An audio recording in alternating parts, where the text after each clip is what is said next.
I use many books for doing with vegetables, but for the fruits, I believe these books are the best, and they are, of course, available in the market.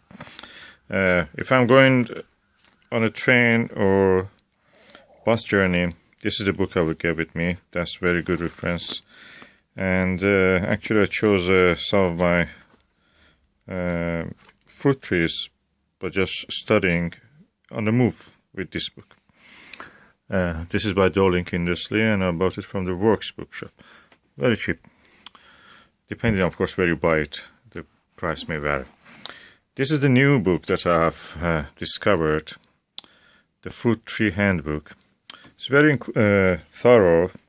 For example, for me, a book's thoroughness is that it has all the, or at least a mention of some of the varieties that you find in a keeper's nursery website.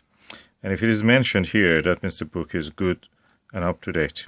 For example, I saw that Iranian medlar is mentioned here, and it shows that this is an up-to-date book. And the thing is that this is written by someone who actually is doing the growing fruit himself. So, the Fruit Tree Handbook by Ben Pike. I bought it from the Foyles in London when I was going to Imperial College, where I work, and yeah, that's the price, $16.95. It's published by I think Green Books. Green Books publish some of the good books. Another book which I have is Grow Fruit. This is well in the tradition of the Dolink Industry pictorial books. Okay, it's all right for pruning and other things, but usually because the kind of books is heavy and it's a hardcover, it's difficult to use it. You know, when you are tired and you want to hold something in your hand, that's a heavy book.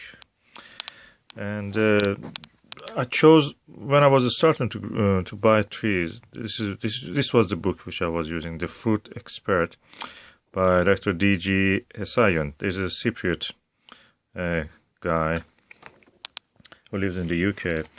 The book is nowadays is a little bit old, but the data is yet valid. And I was using this and this when I was on the move in bus or train journeys to London. I don't really recommend this one.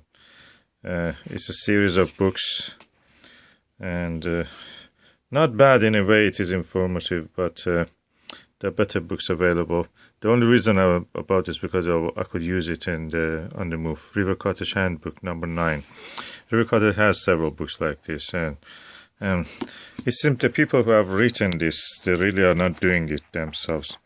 To me, as if they don't have real pictures of the work they're doing. The data is all right, but the pictures is irrelevant. And this is the final, latest book I bought from the Foyles. It's an American book. It's called Growing Fruit Trees, Novel Concepts and Practices for Successful Care and Management. Mostly aimed at the commercial growers, but it's full of data. I especially care about this book because it has a section about the history and background of how the fruit varieties that we know originated. For example, you can see here, and about cherry. And usually, surprisingly, many of them actually are from Southwest Asia. I'm surprised. Anyway, these are the common fruits that we use, of course, not the tropical fruits, which have their own regions in usually Africa, South America, and Pacific areas, Indian Ocean and Pacific.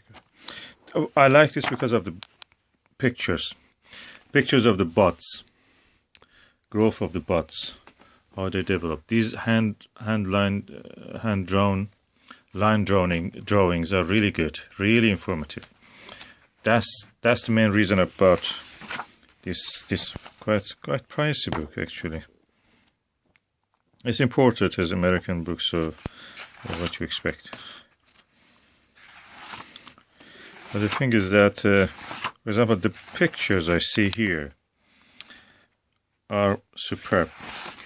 The tape of the fruit buds For example, this is about cherries, and you see the kind of cherry fruit buds that you may find.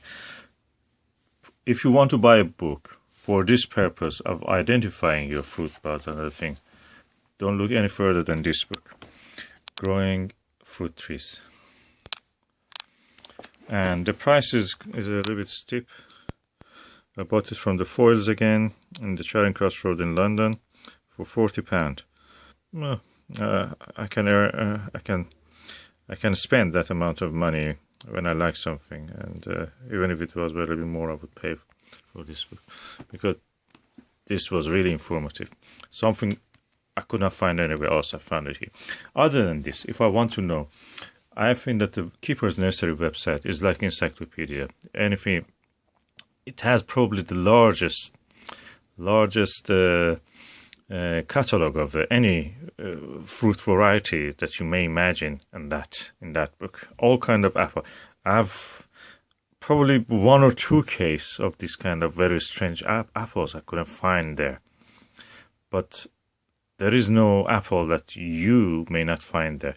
Of course, the European apples we are talking about, there are Asian apples and other things that, of course, they're not known very well here. And I know some of them actually because I've grown up there. Anyway, these are the books I use.